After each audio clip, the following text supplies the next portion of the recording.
In this lesson, we will learn how to write a custom closure function in Laravel. As you see here, I created this form request, and if it passed, it will die and dump passed here, like that. But what if I want to check if that number is even or not? If it's not even, we will throw an error or validation error message.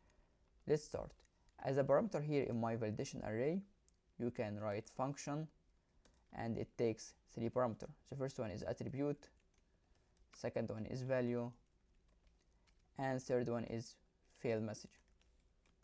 Here the attribute represents the name of that attribute, which is number, and value represents its value. So let's die and dump here dd attribute, and die also its value. Let's check, and here's the attribute is number and the value is 1 2 3 here.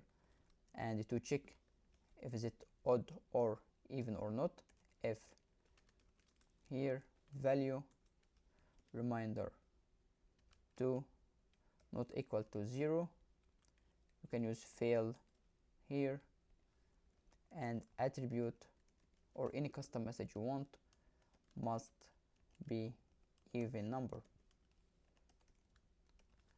Back again here, it's odd number, and we received our custom error message. You can write anything here. For example, try again, and it has custom error message. Let's try to add even number, and it passed. Another example here to check in my posts table if title is unique or not. So let's change it to title, and instead of integer it will be string, and I will check if title already exists or not. If exists, we will give a message to user that this title is already exist. So here my title, it returns boolean.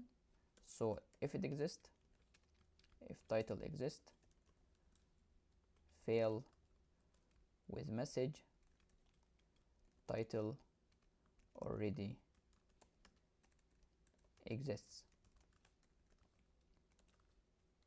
And here, for example, let's add this value, and yeah, let's try again. Title, let's try with non-existing title. It passed, but here in my database we have test title. Let's add test, and it fails. Test title already exists. Let's change it to any value here. Test me. Try again. It passed, but if we try to write test me, it fails because this value or this title already exists. Here is how to use closure function validation in Laravel.